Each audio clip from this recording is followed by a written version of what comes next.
Are you letting them in one by one? No, they're all gonna come as a group. And yeah. Okay, I'm going to start broadcasting it now. Great.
I believe we have a teacher here and one of the students. Welcome.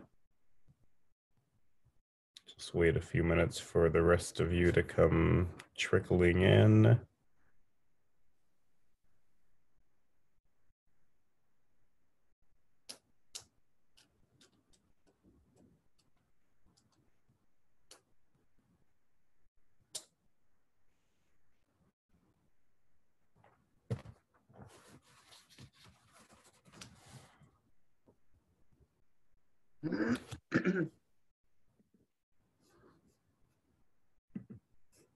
How far are you sitting from your camera, Michael?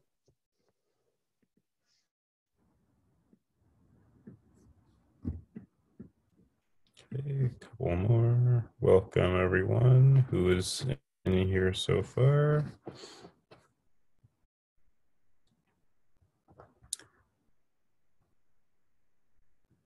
For those of you who are in right now, I know we're just waiting for a couple more students, but in the meantime, I want to welcome you to our program and just let you know that I don't know if anyone has been to the museum, but you can see it behind me. It's, of course, a virtual background. We're all working from home.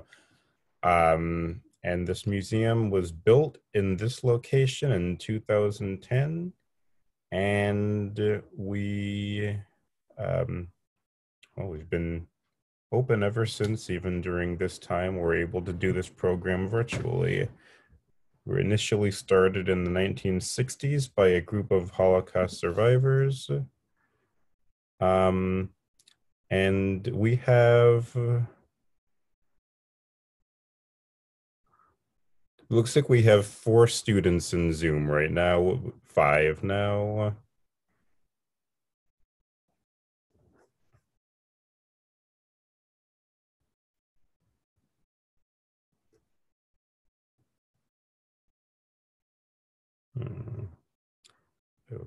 Okay, let me see. Claudia, looks like a few students are having some problems getting in. Let me see.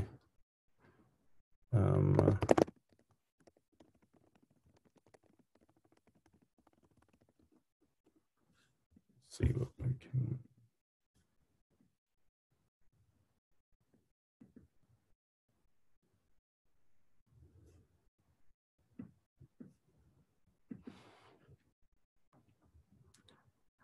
Oh, let me go and get a copy of my book, okay? Oh, yes, definitely. 1 second.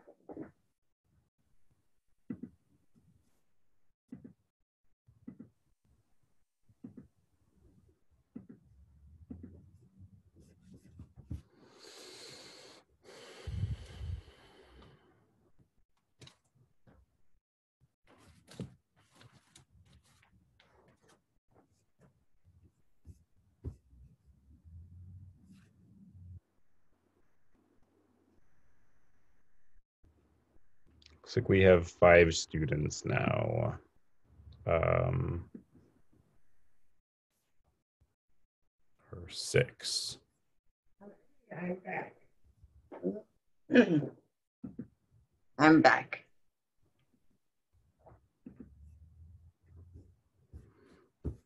All right, we are just gonna wait a minute. Looks like we have, let me check.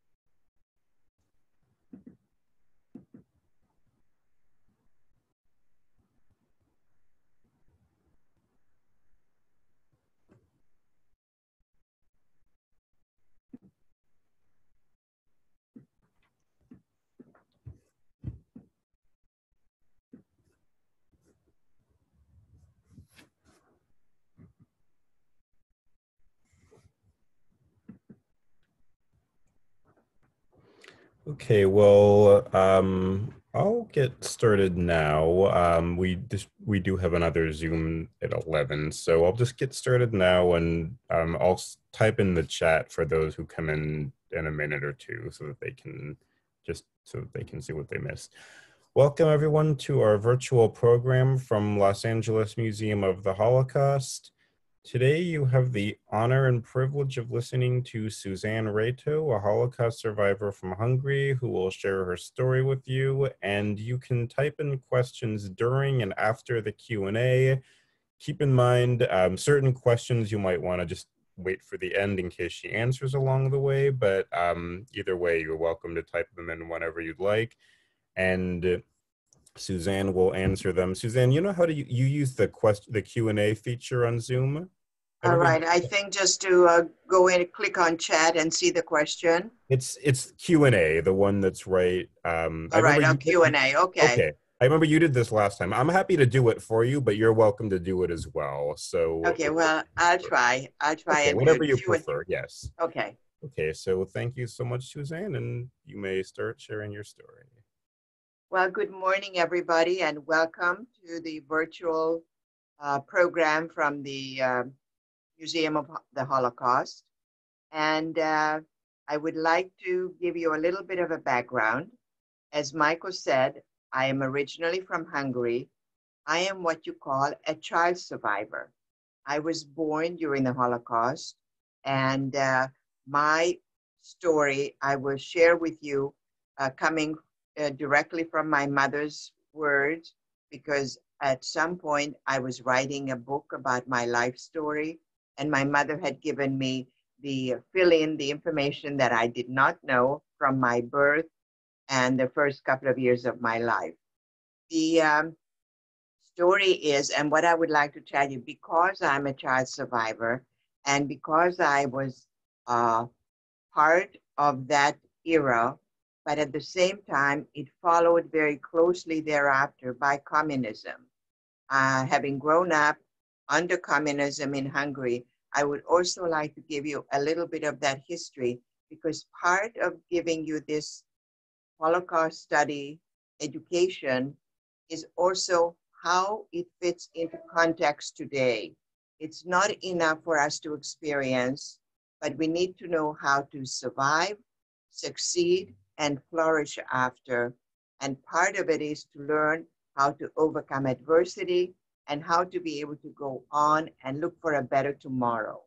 This is the way I try to give my background, and I try to give it in a way that is profound and meaningful, knowing that where I came from and here I am today, you have the same opportunity to be practicing the same thing.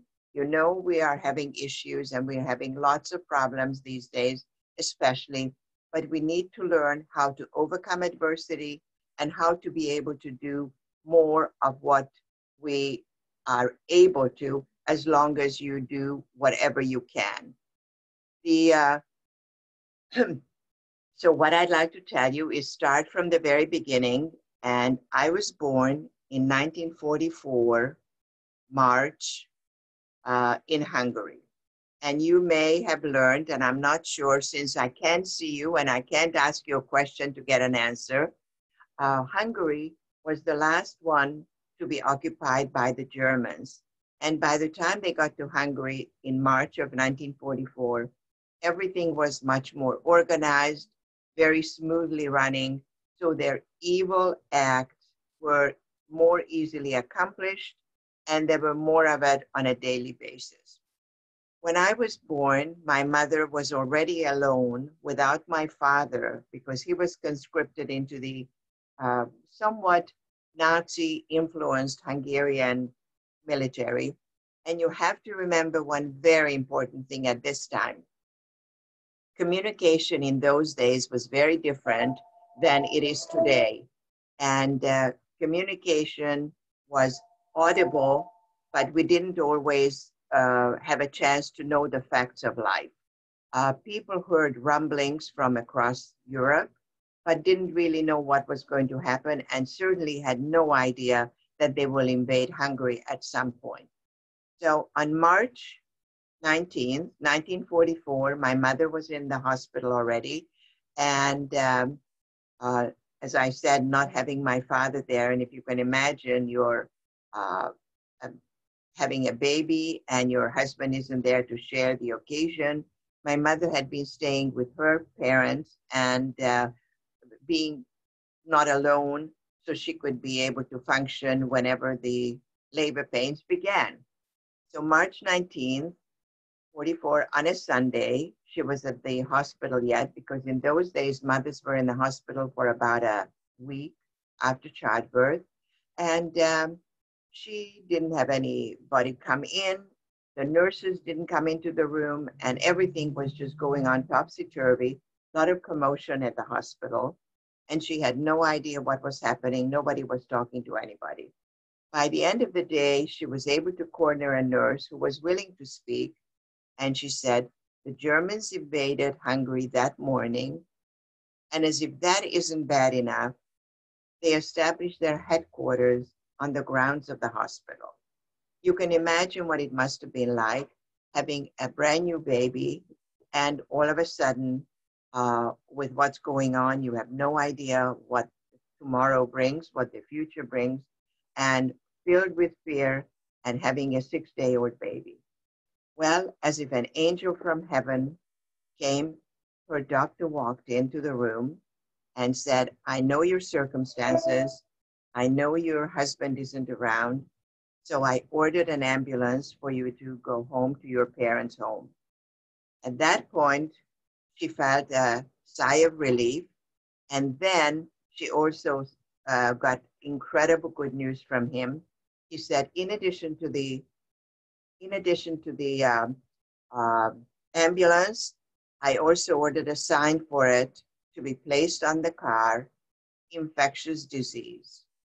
Well, I can't ask you and get an answer what you're thinking about this, but this was an amazing thing because when he ordered the infectious disease sign and put on the car, he knew that nobody will be bothering us and we'll be able to get home to my grandparents' home without much trouble.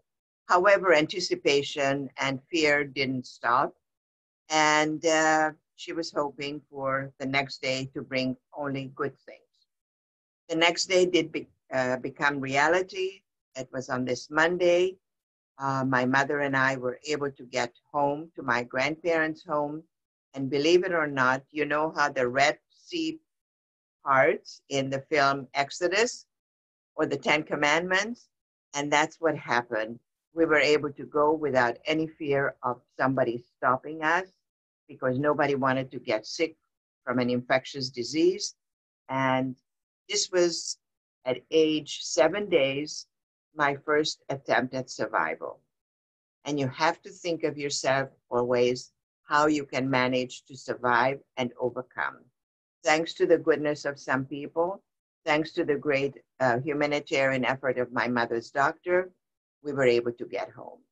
Well, This was the very beginning of the Nazi occupation, and I'm sure you know from having learned in history that whatever changes occur, historically speaking, never take hold the same way at the beginning as it is towards the end. The beginning is very chaotic, very disorganized, nobody knows what's happening, and little by little it becomes more, well, organized is probably the best word, and systematic. So that's what was going on, but people, especially the Jewish people who already knew that the Germans, the Nazis were after them, were very fearful, have no idea what to do, and it was very scary. Well, things were going more and more problematic and difficult because, as you can imagine, food was already in short supply. And as the Nazis came in, the German influence affected the Jewish people even more, which meant when they had to go to the store to buy food, and in those days, you have to remember, there were no supermarkets. We had to go to the bakery for baked goods, bread, to a dairy store where they had milk, eggs, and cheeses and butter, and doing grocery where they had the grocery stuff. So everything was much more difficult and very, very problematic. For Jewish people, while in other parts of Europe it wasn't always enforced, by the time they got to Hungary, it was very strictly enforced. We had to wear a yellow star that had a 4-inch yellow star that had to be placed over your heart. So that kind of designated you as a Jewish person, and we were singled out on the street and wherever we're standing in line for food. For example, when you stood in line at a store for any of the food items, if you were Jewish, you had to go to the back of the line, and often by the time you got to the top of the line, there was nothing left. You have to remember that the city had Jewish and non-Jewish people living there, and these food stores were a source of food for everybody. So when you think about not available, food not having readily available, my mother, who was nursing, which was the customary thing to do in those days, she didn't get enough food, consequently didn't have enough milk to feed me, which was another problem because if there was no milk, no food, there was no, the formula. They didn't have formulas in those days, and it was difficult. It was a problem to have enough food, to have enough milk, and it was not easy to be a mother of a brand new baby. Things were getting a little bit more organized and having everything followed as the orders came in. But the most important thing that happened very early is the goodness of some humanitarian people, one of which was the Consul General from Switzerland. This man had been in Palestine before he came to Hungary, so he was quite aware of the plight of Jewish people. And on his own, against the wishes of his country, he decided to do unbelievable humanitarian acts. One of which was he designed false papers which designated the Hungarian Jewry, whoever was able to get these papers, as Swiss citizens. This meant that when the Germans came and checked up on us, if we were able to show them a piece of paper that showed to be Swiss citizens, they let us alone. When they left us alone, this gave us somewhat of a freedom and somewhat of a savior. However, in addition to that, he also designated houses, apartment buildings called safe houses. These safe houses were designated by him and they were called Swiss property, more or less. And the people who entered were feeling the safety for the time being.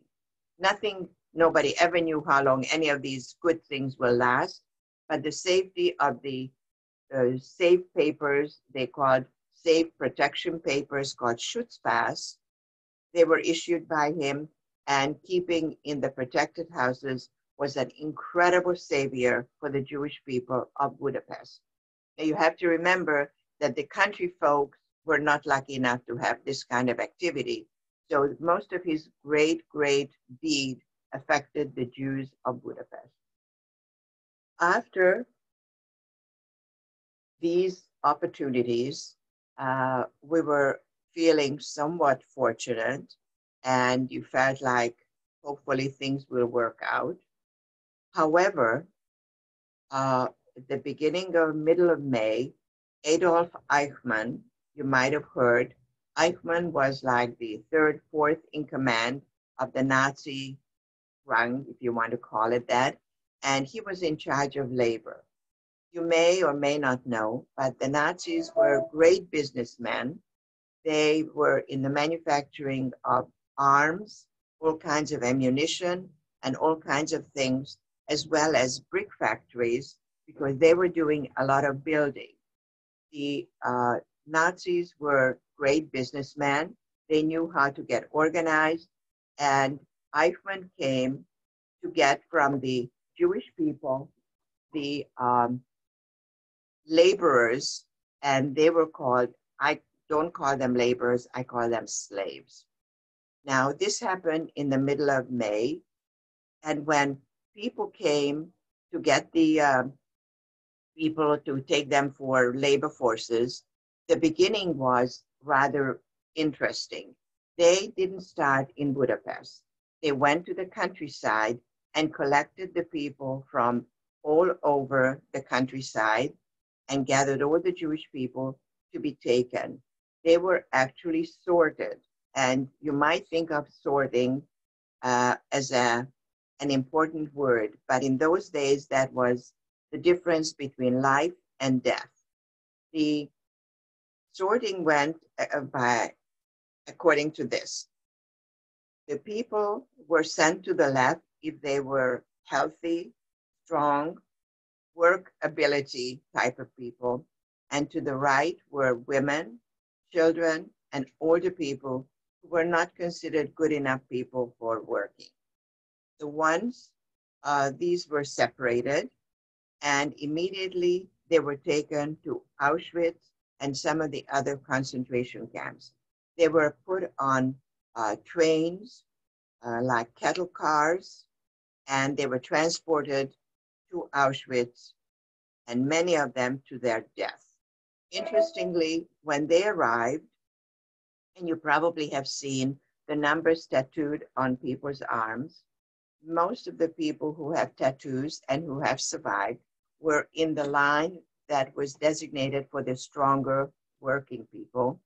The ones on the right that were not strong enough, they didn't even want to waste the ink on tattooing these people, because immediately after arrival, they were marched to the gas chamber and then to the crematorium.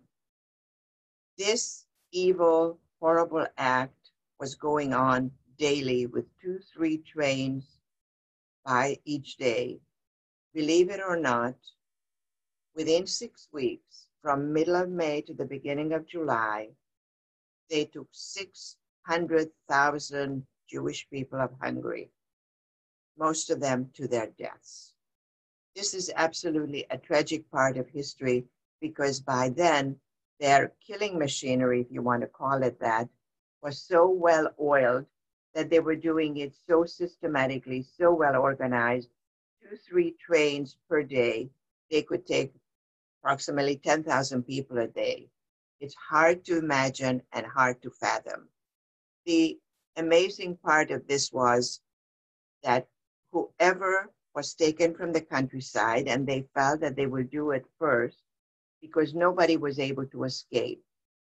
The end of their plan to take the people came to Budapest, and then all the Jewish people, the men, were called up, and they were meeting at a certain sorting place where they went through the same process and taken to Auschwitz and the other major concentration camps. This was a very difficult time for Jewish people because families were separated, and some of them wondered if they will ever see their family members again, and if and when. These were very bleak, difficult times, and it's hard to imagine how we can overcome such horror. And looking back with what we are experiencing in today with some of the riots and things, it really comes to my mind very often how we managed and overcame. And that's the important thing, the message of anything that we do of that nature. We have to overcome, and we have to do the right thing. By doing the right thing, you'll always have a better opportunity. So this was, the end of this was the middle of July. And by then, a lot of the families were separated, and things were difficult. And as you can imagine, it was very, very tough for family members what to do and how to go about it. There is a question. I'm going to go and see what it is. Since you had papers, you didn't go to the labor camp. Yes, the papers meant that you were able to stay in these safe houses and stay there.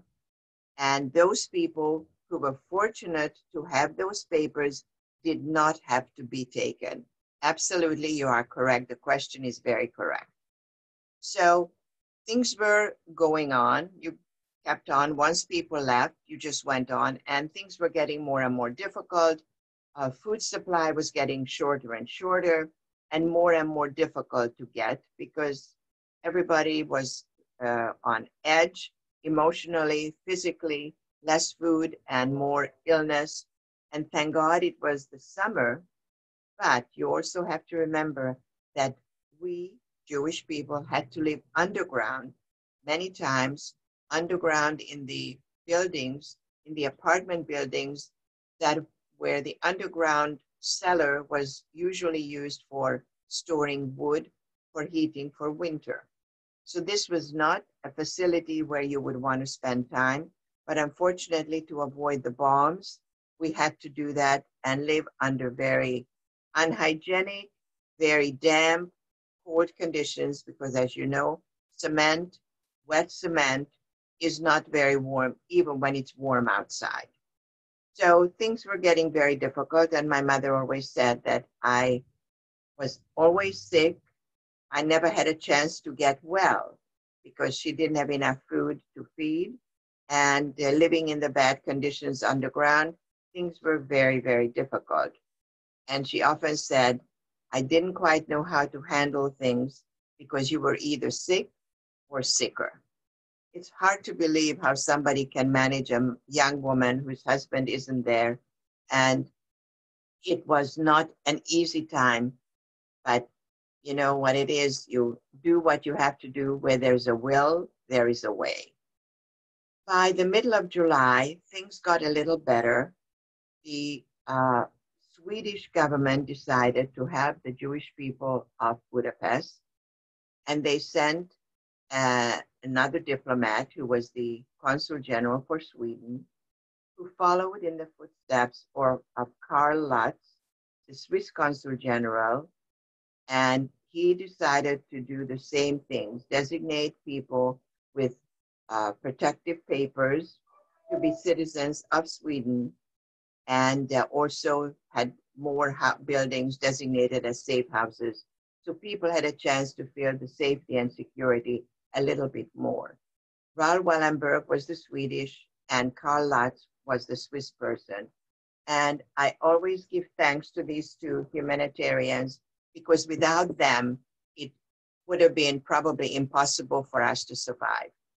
So I must tell you, and always remember, no matter how many evil, ugly people there were always decent, wonderful people who were trying to help and save many lives. So this was going on during the summer months, and things were getting very difficult, very problematic. However, October came around again, and this was another time for Eichmann to come back and get more laborers. As I said, they needed lots of people for the manufacturing plants, for ammunition and all kinds of questions, all kinds of issues. And the labor force that was left in Budapest was called up.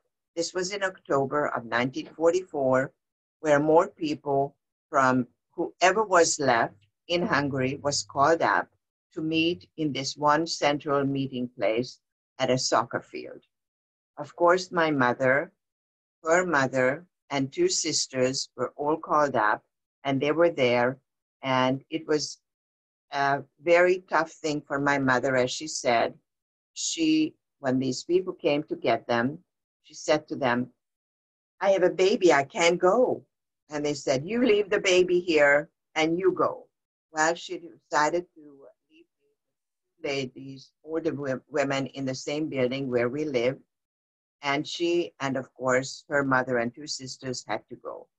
They were meeting in this huge soccer field filled with people where they were standing, had no idea what they're going to be doing, where they were going to be taken, and if and when.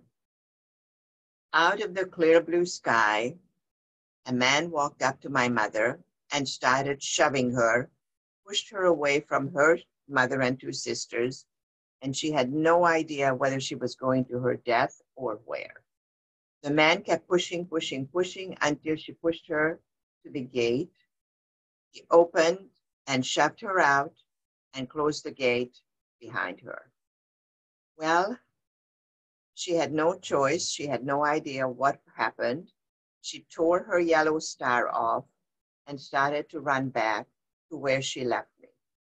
Well, to the day she died, my mother wondered who this amazing person was, because he did something that was life-saving. And according to my mother's thoughts and ideas, she thought that it was about feeding time when this happened, and she was nursing, and whatever she was wearing, the blouse probably got damp where her nipple would be leaking. And this man may have had a child at home and could have been a decent, wonderful thinking man who said, "This is a person who has the same ideas as me, maybe that he had a child similar age where the wife was nursing." And to the day my mother died, she was appreciative and thankful for a man who was willing to do good things. So my mother was saved, not knowing how, why, and what, but she was able to run back to me, whereas her mother and two sisters were taken to concentration camps. And they were taken to Bergen-Belsen and Ravensbrück, two of the concentration camps in Germany. Of course, being torn apart from her sisters and mother was not an easy time, and it was very difficult. But my mother was thankful that at least she was able to come back to me. And this is what I call my second attempt at survival at age about 6 months. So you know that survival is a very big word in my life, and I always look at it with a smile and think how lucky I am. And very important, the smile is most important. And I must tell you, it's even more important for me because I'm married to a dentist. So smiling is a key to life, and smiling is a key to happiness. So this was in the late October of 1944. Things were getting more and more difficult. By the end of November, the Germans decided to gather all the Jews of Budapest and put them in what's called a ghetto. And unfortunately, I can't ask you because I don't see you in person, but I wonder whether you have any idea what a ghetto looked like in those days as compared to what you might call a ghetto today. Today, we think of a ghetto as an area where a certain ethnicity, certain group of ethnic people live. but it's just a place. Well, in those days, it was much worse than that. It was a several square block area where they decided to not only keep us locked up, but they built a brick wall around it and then had gun-toting soldiers guarding it. So this was like a prison.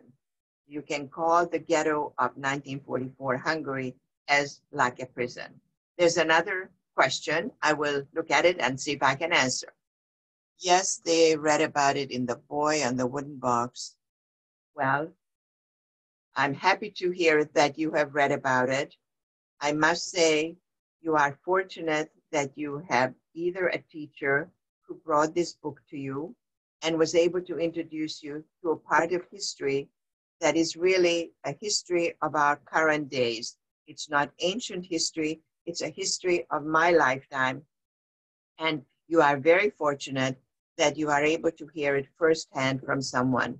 And I would like to ask you, it's most important that you become familiar, aware of historical events, because once we are gone, and I'm one of the youngest of the survivor group, because I was just born then, you will not be able to hear it firsthand. And as you know, everything changes with generations as you talk about it. And it's important to know the facts, especially today when there is so much influence from the wrong side, so much misinformation, so much disinformation that leads you the wrong way. It's important to know facts. And facts come from historical accounts. And it's wonderful that your teacher had an opportunity to give you this book and you can read stories.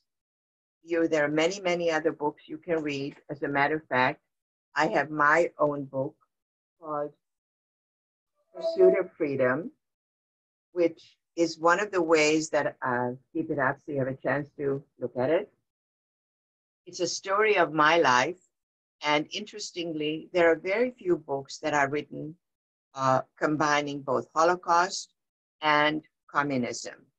Many, many books are written about the Holocaust, and it's important to know because it's a very tangible part of history where we know that someone created this hatred of a people.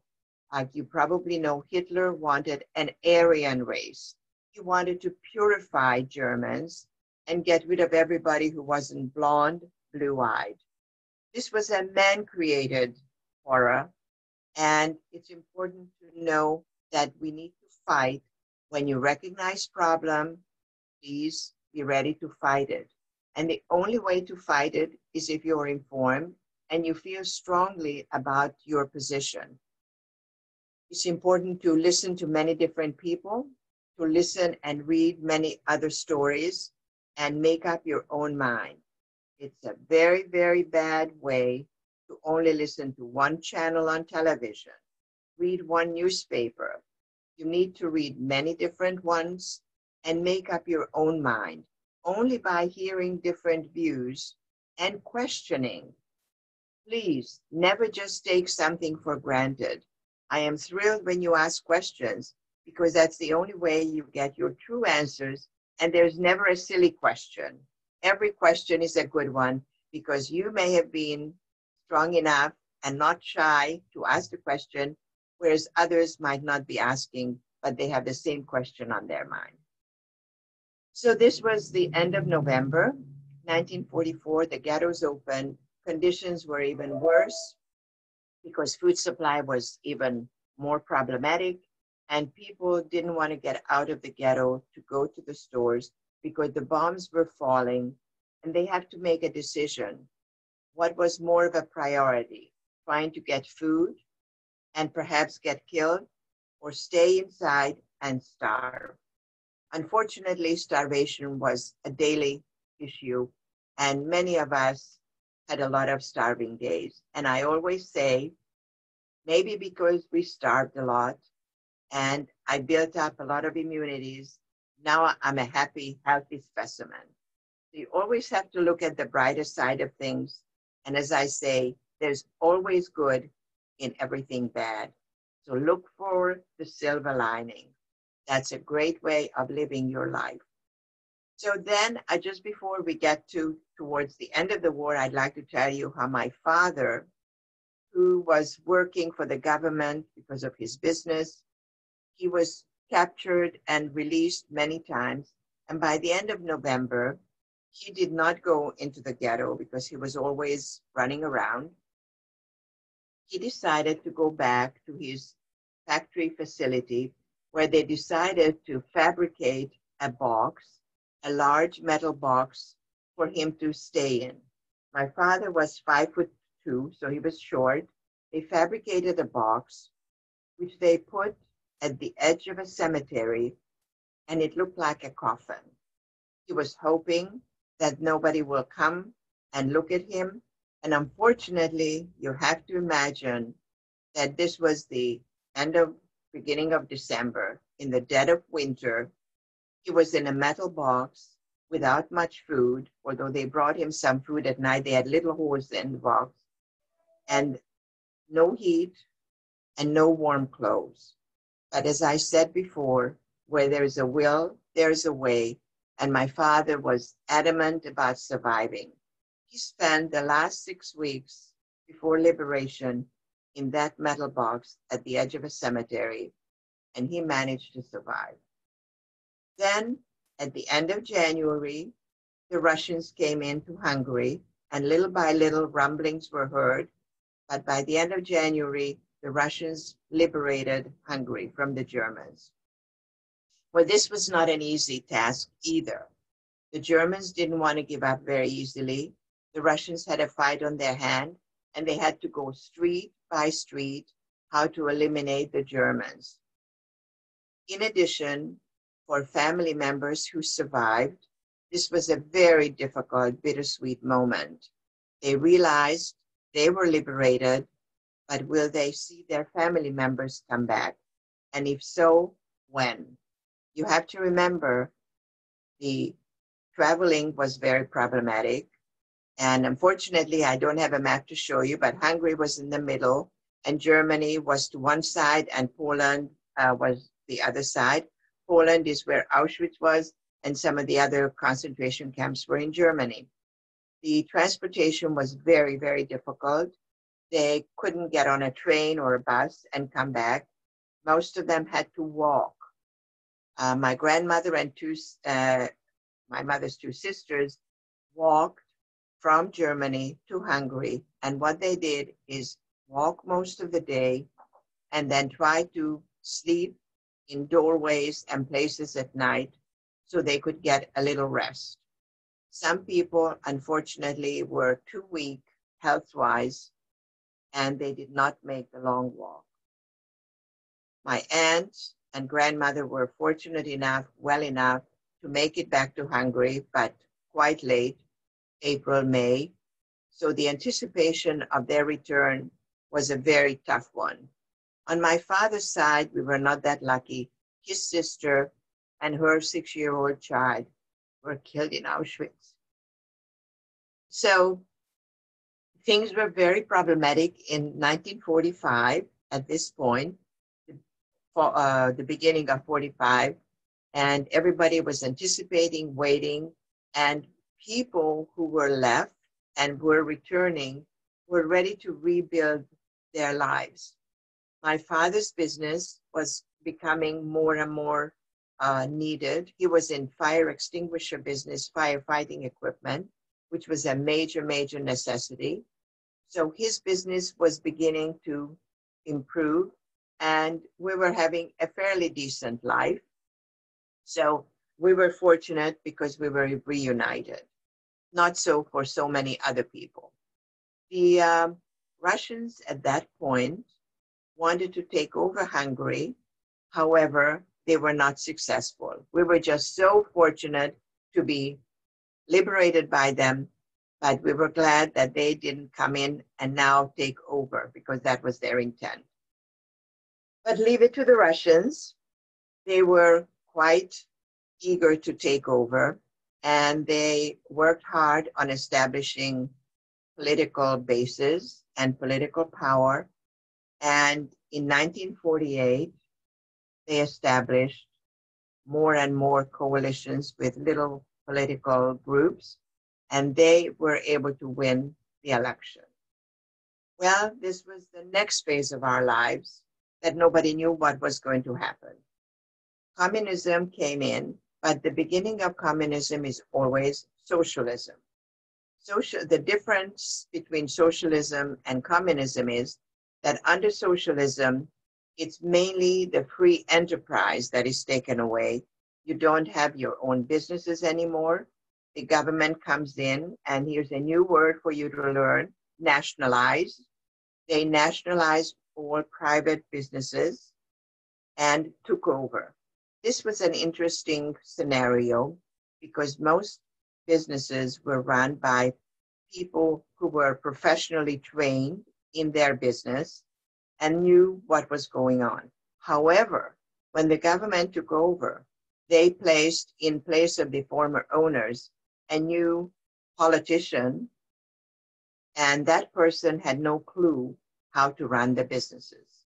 And very often these businesses fell apart, demise of many businesses, and the government, of course, people had to run to the government because they had no idea what to do and how to go about continuing. It was difficult. The difficulties got worse and worse, and socialism took another step. The next one is taking over what you were doing and telling you what to do, where to go, how to do it. This is communism at its best, when they tell you what you have to do and you have to abide by everything. The first most important thing they did was issue ID cards to everybody, and by that they knew everything about you.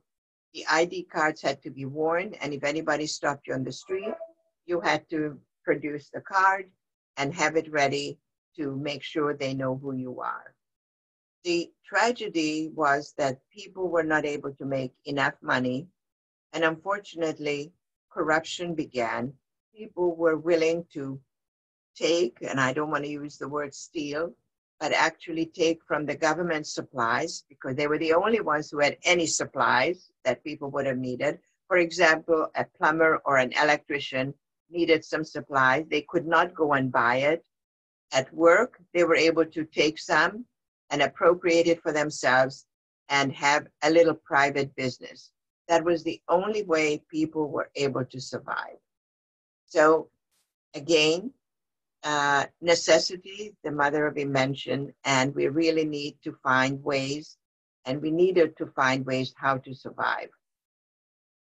Unfortunately, when you don't have much, you find ways to manage, and if you had a lot before, you had a lot to lose. Communism has a way of equalizing. Everybody is supposed to be equal, and you know the saying, everybody's equal, but some are more equal than others, and this is what happened. The leaders always had more. The leaders always had more opportunities and more privileges.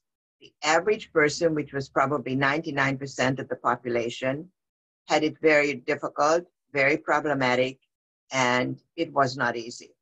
And now that we're getting close to the end and I want to leave time for questions, I will hurry it up. My parents knew that things were going to get only worse because they begin a little bit on the problem side, but then they become very problematic. They decided they wanted to leave Hungary and go to the West. However, my father was a major businessman, and believe it or not, he was exporting from Little Hungary to Egypt in 1949. So you know he was in big business, and he didn't want to not complete his commitment. He was a very honorable businessman, and he felt he had to take care of the orders and whatever. So we didn't leave early enough, whereas my mother's sister and brother left when the borders were a little porous. The borders were somewhat open, and people could sneak through and get to Austria, which is the first Western country next to Hungary. Unfortunately, we didn't do it. And by the end of 1949, when my parents and I tried to escape, We were under difficult conditions.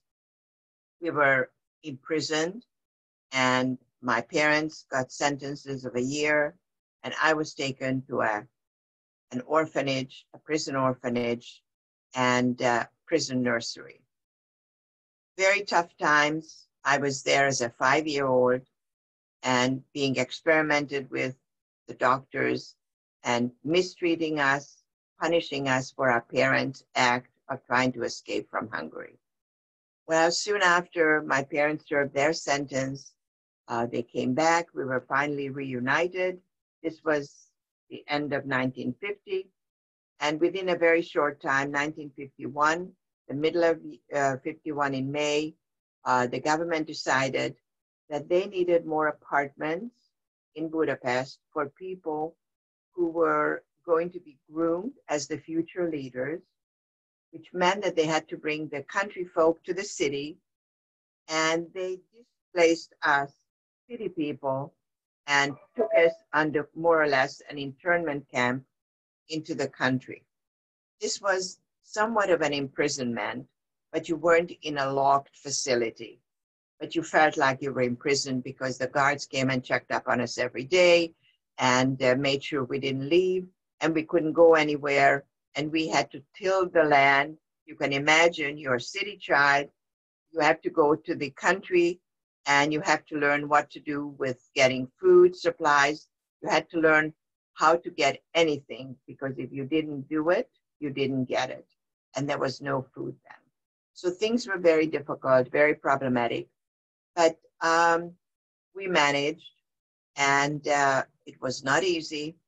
But by the end of 53, a few months after Stalin, the Russian leader, died, we were released through an amnesty, and we were able to leave this imprisoned facility.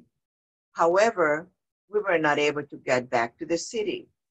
We were called, if you can imagine, parasites. They didn't want us to infect the city people, because you have to remember, nobody spoke to anybody. Under communism, everybody was afraid of everyone else. You couldn't trust your family members even, so nobody talked to anybody.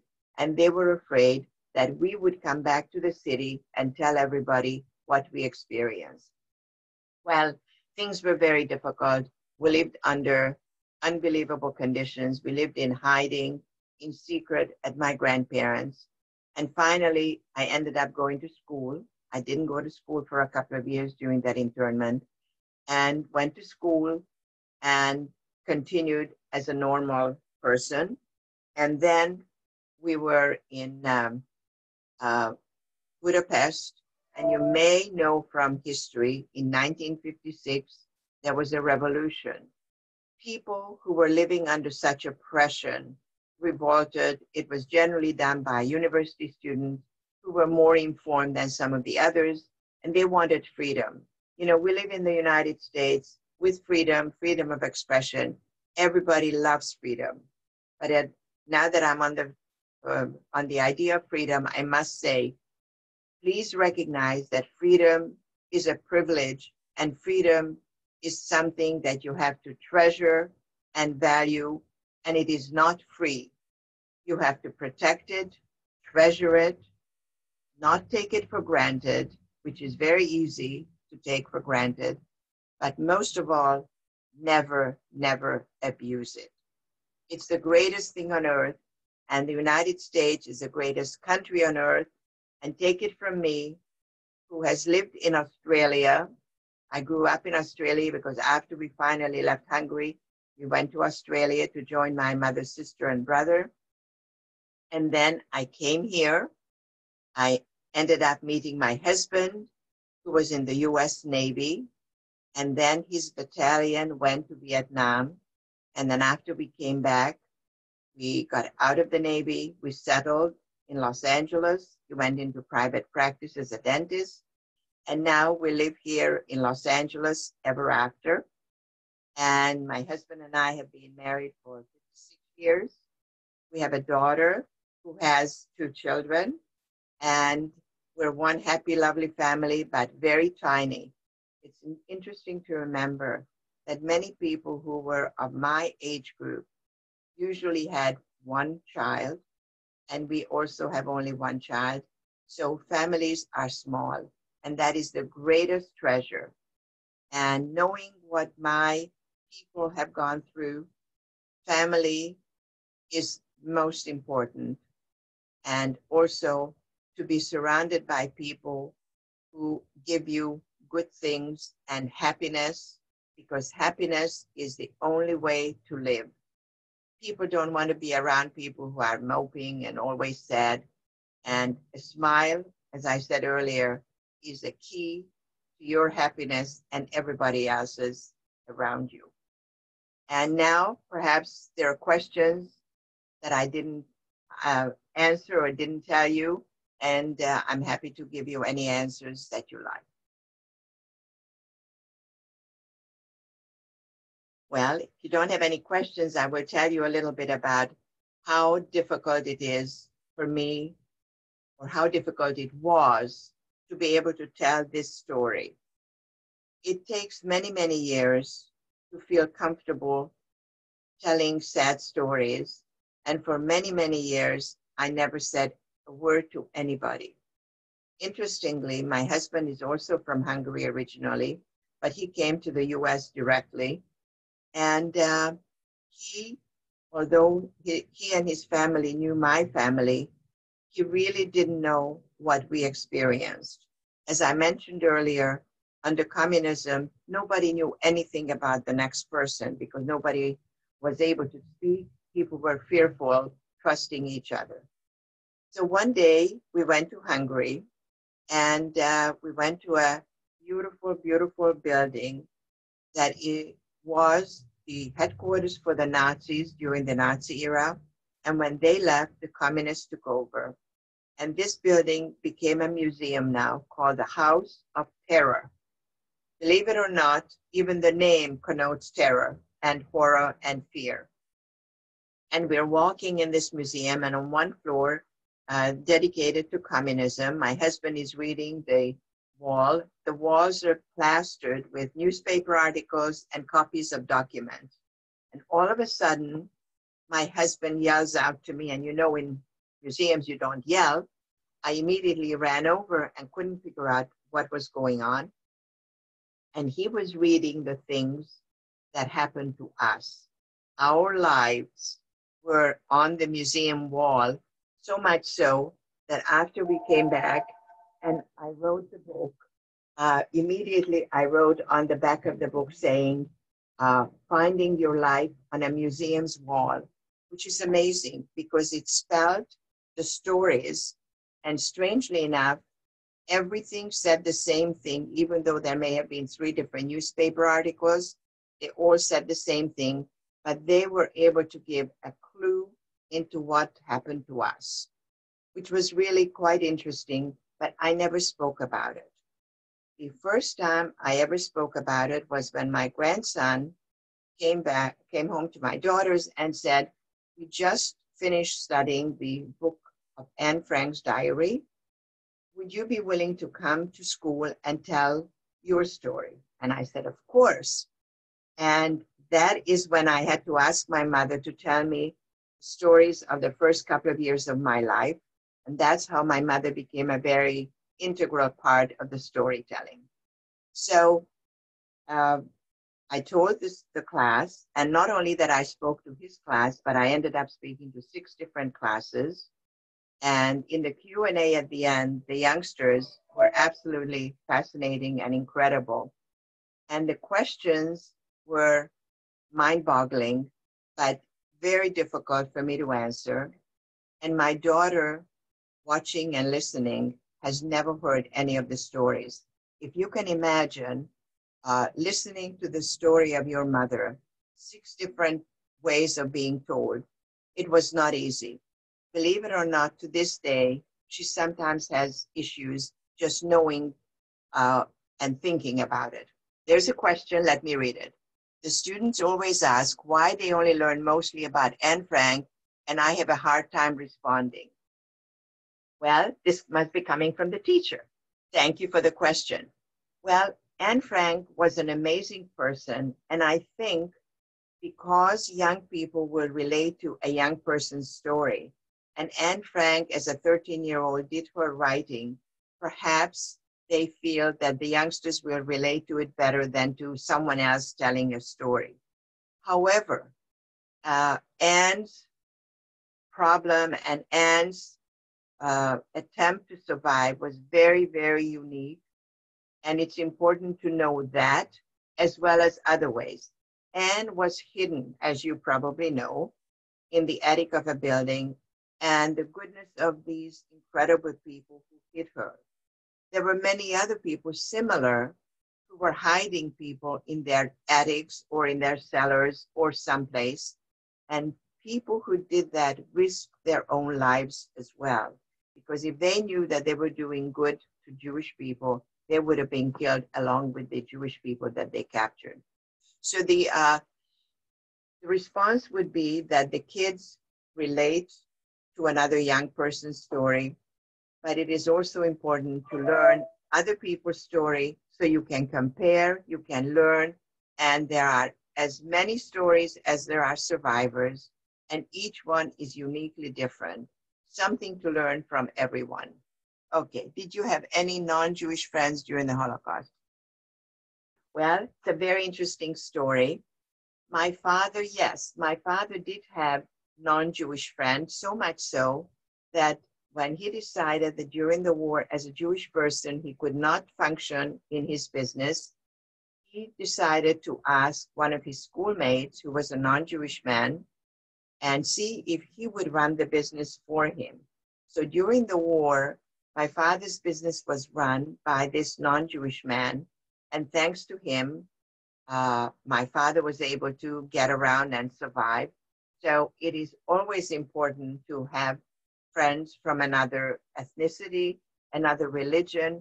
We are not insular, and today, this is one of the most important things, is to be more open and learn from other people. We can learn from each other. Next, you said it was hard to talk about. Why is that? Well, it's very difficult to talk about very sad stories. And if you had asked me probably 15, 18 years ago to talk to you, I probably would not have been able to do it without breaking down. But having told the story now a few times, many, many times, I'm now much more able to tell the story. And also, time has a way of healing. As time goes on, it becomes easier to talk about it. But I still find it very often when I speak about it more than once or twice a week, it is difficult because you wonder, how on earth did we manage to overcome? There's another one. What very interesting question. What do you feel today toward the Germans? Well, I'm one of those people who don't harbor hard feelings. And I feel that Germans may have been bad, but they had a terrible leader. And I truly believe that there are many people who followed, not because they wanted to be part of it, but their buddy was in the Hitler Youth. They went as well. They weren't all bad people, but there were plenty of them. I don't believe in harboring feelings, and I have been to Germany many times. As a matter of fact, Berlin is one of the most exciting, vibrant cities in the world, in Europe. So I am not one who is against Germans, but you know what? You forgive, but you don't forget. So that's really one way to live. Have you ever returned to your hometown? Yes, we have returned to Budapest a couple of different times, but I call it visiting there. I don't call it going to home, because this is my home. America is my home, my love, and we visit just like any other country. We may visit Hungary, but we haven't been there for many, many years. And as you know, Hungary and the communist bloc countries went through changes. And in 1989-90, communism fell and the Eastern Bloc countries are quite different today. And it is lovely to go back, and it's lovely to reminisce about your past. So I don't hold hard feelings about Hungary either, but it's not my favorite place to visit. There are many places I love even more. Have you ever met anyone that doesn't believe your story? Now, how interesting. I have never heard anybody ask that question, and how fascinating. Well, I must tell you, when I was writing the book, every person I was working with, an editor or a book evaluator, whoever I would be asking questions, the first thing they said, you have to be honest and sincere. If you are not, the reader will get that message instantly. So I was very, very careful that I would not put anything. As a matter of fact, there were many things I could have even more exaggerated, but I didn't, because I felt that a little bit was better for people to know than to think this is just impossible. And you know, sometimes fiction is stranger than real. So I did not exaggerate. And when I was writing the book in parts together with my mother, we went on the internet, we investigated. So every date is absolutely accurate, historically correct. So I would hope that there is nobody who doesn't believe it, because it's trying to be educational and accurate to the point where you can count on it to be true. I think somebody asked, a couple of youngsters asked the same question. Have I ever met anyone that doesn't believe the story? Well, I think I answered. And so far, I have never been told that. But now that you asked the question, I'm wondering whether there may have been people like that. There was a question that just disappeared. What is your attitude toward deniers of the Holocaust? Well, what can I say? There are so many witnesses, survivors, who attest to the story that Holocaust did exist. How can deniers say that? I don't know the psyche of a person like that. It's hard to believe that anybody would deny it. The photographs and the videos that show, as a matter of fact, General Eisenhower, our president, who was president in the 50s, was the first person who went to some of the camps to liberate with the American military. And he made an amazing statement. Please take as many photos and videos, because we want to document, because definitely many years from now, this was coming from 1945, many years from now, there'll be people who will not believe it or who will deny it. What an amazing person and what an amazing foresight. In 1945, he knew that there will be those who will not accept it. So I don't know what to say, but I cannot fathom that people can deny it when they see so much proof from people, personal stories, as well as films and videos. Another long one. Thank you so much. And my students appreciate you giving them such a factual part of history. I'm so appreciative. Okay. Thank you very much. Kelly, thanks very much. And I appreciate your willingness to give these students the opportunity to hear these stories. And I hope you will continue teaching it, because without a teacher leading the pack, what can we do? We need you as an important integral part of the education for our future generations.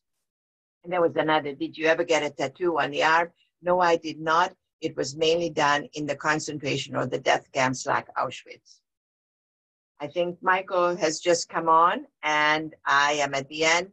I would like to thank you for listening and hope this will give you enough information to learn more and to get better informed. Thank you and be safe. Thank you so much, everybody, for your wonderful questions. And just want to make sure, it looks like we got through all the questions. Yes, we got through all the questions. So Again, thank you so much, Suzanne, and thank you to all the students for your questions and attention. And of course, when it's safe, we look forward to welcoming all of you at the museum. But in the meantime, we're glad we're able to do this program. Keep in touch with us. We are providing support to schools and teachers during this time for educational programs online. So again, we thank you, and thank you, Suzanne. My pleasure.